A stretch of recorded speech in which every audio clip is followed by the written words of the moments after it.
Pemirsa, saat ini saya sedang berada di daerah Puncak, tepatnya di Pacet. Saya dengar-dengar di sekitar sini ada peternakan puyuh.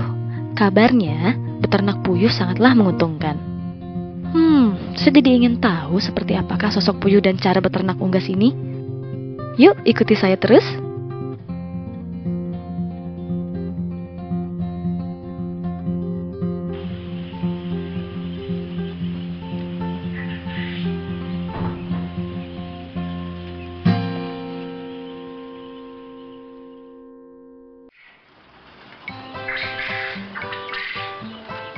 Pemirsa, puyuh merupakan unggas bertubuh kecil yang mudah dipelihara.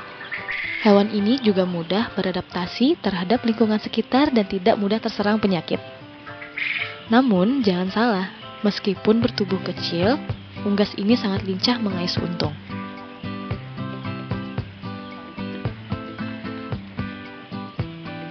Bayangkan saja, puyuh sebanyak 250 ekor dapat dipelihara di lahan hanya seluas 1 meter saja. Jadi, puyuh dapat dipelihara di lahan sempit. Sehingga modal yang dibutuhkan pun tidak terlalu besar. Peternak dapat memilih skala usaha yang akan dijalankan. Ingin mulai dari skala kecil, menengah, atau skala besar.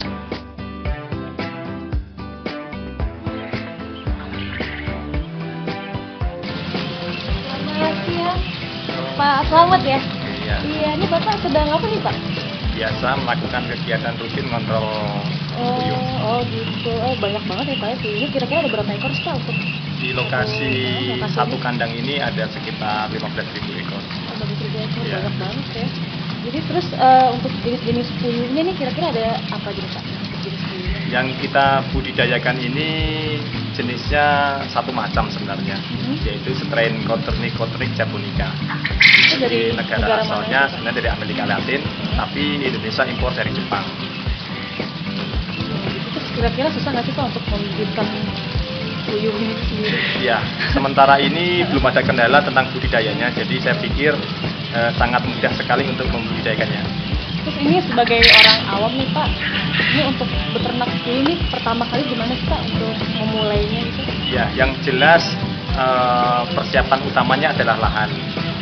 Lahan nomor satu, kedua kemudian sarana produksi ternaknya harus ada juga, kemudian ketiga yang jelas bibit dan pakan. Ya, kalau untuk lahan, karena puyuh ini tergolong efisiensi sekali dalam penggunaan lahan, saya pikir semua masyarakat petani bisa membudidayakannya. Kemudian yang kedua, sapronaknya, jadi berupa bibit maupun pakan. Selama ini kita bisa memberikan inspirasi kepada para petani dengan menyediakan bibit-bibit maupun pakan ternaknya serta program medikasinya atau obat-obatan serta vitaminnya. Gitu ya. Ini kan kelihatannya bentuknya sama semua nih Pak, ini untuk Ya. membedakan jenis antara betina dan jantan itu bagaimana sih Pak? Ya, kita ada dua teknologi.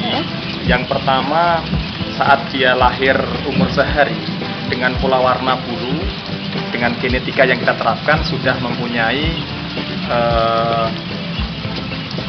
pola warna coklat untuk betina dan jantan untuk warna hitam.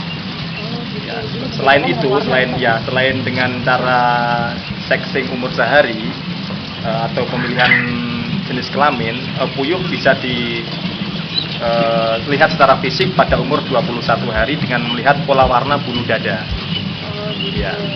Jadi kalau yang bulunya bertotol-totol coklat atau hitam itu berarti betina. Sementara yang tanpa totol itu adalah jantan. Terus kalau nggak untuk bibitnya sendiri nih Pak, ini Bapak nih membeli atau ini sih membibitkan sendiri gitu? Ya, sejak 2003 kita sudah membudidayakannya. Jadi Membibitkan sendiri ya, Pak, ya? membibitkan sendiri dengan pola perkawinan crossbreeding atau kawin silang luar. Jadi ini adalah bibit-bibit yang sebenarnya dapat kita klaim sebagai bibit unggul sebenarnya, karena ini dilalui dengan sistem perkawinan crossbreeding.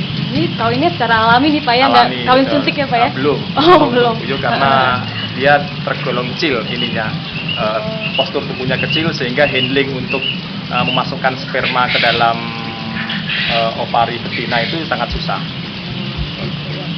Oke Pak, jadi ini untuk satu tempat ini khusus kandang petelur ya, untuk puyuh petelur aja ya, petelur. Jadi sebaiknya kalau kandang untuk final stock atau kandang yang khusus memproduksi telur konsumsi itu ditempatkan terpisah. Jadi ini adalah telur-telur yang nanti akan kita jual sebagai telur konsumsi.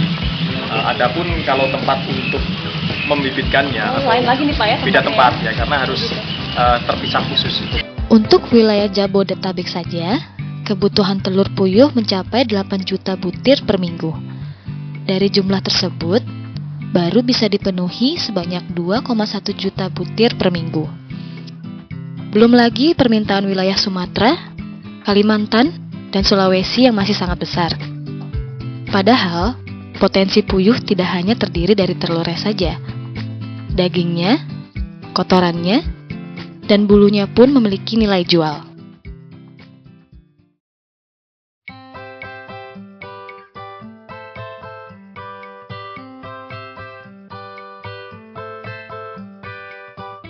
Mbak Hani, tadi setelah kita seharian melihat farm, nah inilah produk olahannya. Seperti yang saya bilang dari awal bahwa produk telur puyuh, daging, serta kotorannya bisa dimanfaatkan untuk pemberdayaan lingkungan kita. Telurnya jelas, dagingnya jelas, ikan lelenya juga diberdayakan dari pemberian kotoran puyuhnya tadi. Iya. Jadi termanfaatkan semua. Belum lagi di belakang itu juga ada tanaman pisang. Ya, silahkan dicobain, Mbak Ani. Coba ini Pak ya. Pasti luar biasa nih. Memang tidak salah jika beternak puyuh kian digemari. Selain pemeliharaannya mudah dan efisien, omset yang diperoleh dari usaha ini sangatlah besar. Beternak puyuh memberikan beberapa pilihan usaha yang bisa dilakoni. Bagi peternak pemula, pemeliharaan puyuh dapat dilakukan semenjak grower, hingga puyuh menghasilkan telur. Dengan cara ini, peternak lebih cepat memperoleh telur. Namun, jika sudah memiliki pengalaman dan modal yang cukup, Anda bisa menjadi peternak skala besar dengan melakukan seluruh kegiatan pemeliharaan. Mulai dari pembibitan, penetasan, pemeliharaan anakan, hingga pemeliharaan untuk produksi telur maupun pedaging. Atau, Anda juga bisa berkonsentrasi di usaha pembibitan saja. Jadi bagaimana pemirsa? Tidak terlalu sulit kan untuk beternak puyuh? Dan kunci sukses dari Pak Slamet ini adalah mau memberikan informasi dan ilmu pengetahuan kepada orang lain.